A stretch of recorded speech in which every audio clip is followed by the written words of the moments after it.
Hey friends, and welcome back. Today, I'm not necessarily talking about a burnout myth, perhaps more of a burnout misconception, a aha that I had recently that I think for those of us who struggle with burnout, particularly who struggle with having burnout recur, this is going to be a really, really powerful aha. And what we're going to be talking about is really where do our burnout habits and behaviors come from? For those of us who are achievers, for those of us who have reoccurring burnout in our life, those habits and those behaviors that lead to that burnout have come from somewhere. And my guess would be that if I were to ask you this question directly, you'd probably say something along the lines of your job or your managers, that kind of being the reason why you do what you do and the reason why you do the things that lead to your burnout. But I actually don't think that's true. Not anymore. There's a lot about our corporations and the way that we work that absolutely contribute to our burnout. I'm not, defending that in any way, shape, or form. But you see, I had a bit of an epiphany the other day. And that epiphany was that we burn out because these behaviors that we engage in have been validated and are things that we have been doing since we were teenagers. I didn't start to realize this until I found myself really dealing with back-to-back students over the course of the last couple of weeks who were struggling with the exact same behaviors I see in my corporate professional millennial clients. I didn't realize it until I saw one of my students jamming her schedule so full of extracurriculars and saying yes to every obligation that came her way until the point where she took her first mental health day at 16. I didn't think of it until one of my students said something along the lines of, I am stressed so much now that I honestly don't even notice it anymore. It's been 2 weeks of that. It's been 2 weeks of fielding students who were just kind of at wit's end. And it got me thinking about what leads to this. These are 15 to 17-year-olds that really, even though I've been dealing with a number of them right now, I've been really dealing with several of them for the last 3 years since I started this position.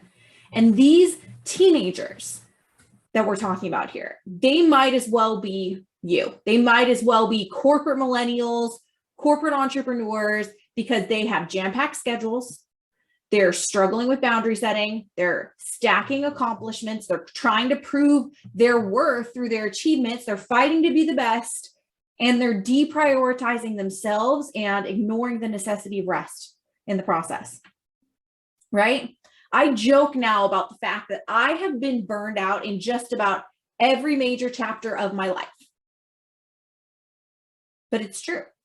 I was absolutely an overscheduled teenager. At 15 and 16, I had sports, music lessons, full AP schedules, and it's easy to reflect now and say, why did I do that to myself?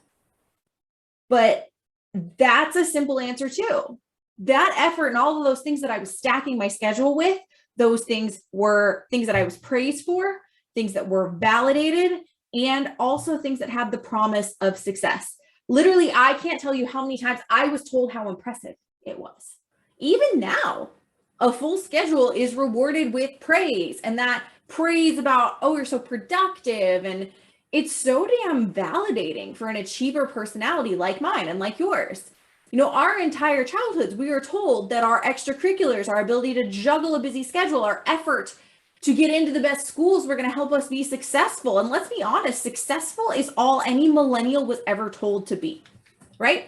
So these behaviors colored our teenage life, but damn straight, I bet a lot of us, myself included, continued this through college. I was in intramural, sometimes multiple teams. I started a part-time job a month into school by accident. It was by accident, but that's a story for another time. I signed up as a College of Science ambassador as kind of a volunteer extracurricular. I took senior year biochem as a sophomore, and shit you not, while my classmates went to the bar during their experiments, I worked on my homework because I was a sophomore in a senior class. I was in the honors college. My college years and frankly, my teenage years were kind of like a pageant. Like I was competing in a pageant to be the world's most perfect overachiever. I was in a relationship in my senior year of college, and it ended partially because of the fact that I was taking 4 400 level classes. I was TAing an intro level biology class. I was working 20 hours a week in my thesis lab, and I was volunteering as an assistant soccer coach. That was my life, fall senior year of college. You'd think that would have been a red flag, but we keep it going, right? I'm sure you did too. My first year of grad school, I played intramurals. I had a bustling social life. I decided to pursue a dual master's and PhD simultaneously. I joined a sketch comedy group my first year of graduate school. And at the end of the year, I started a side hustle with an NLM. I honestly didn't even realize how bad it was for me until I started typing it out, and kind of organizing my thoughts for this video right now. So since I was 14 years old, I've overscheduled, I've struggled to rest, and I felt guilt for taking breaks. I still have a natural tendency to celebrate productivity and doing even now, and I still have same struggles that I've had in my adult life. And I'd be willing to bet you do too, right? With all of this comes a very massive aha that I think we need to take into consideration. Our burnout habits have been 20 years in the making. Depending on how old you are, they've been decades in the making. So to overcome that is going to require overcoming and undoing 20 years worth of habits. That's no small feat. You know, that praise and validation that we have been pursuing, we've been doing it for decades. That's why it's so hard to change. Because even though we know what to do, even though we know we should set boundaries, we know we should sleep, we should rest, we should close our laptops and take some time off, we know all of these things, our entire lifetime's worth of habits is the devil on our shoulder saying, yes, but. That's where our burnout comes from. And it's an important realization for us to make, because it's easy to see then that if it took 20 years, several decades to create, it's not going to be easy to destroy.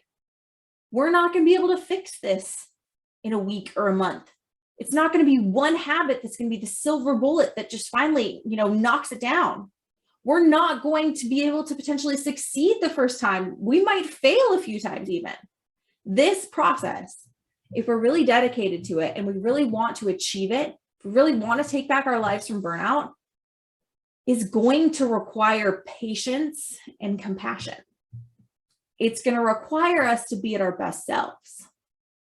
And that's okay, because you got me, you've got the community we're building. If you're not engaged in our community already, head on over to coachellen.com/community and get in on it. We can do it together. But I think this was a powerful aha for all of us to realize.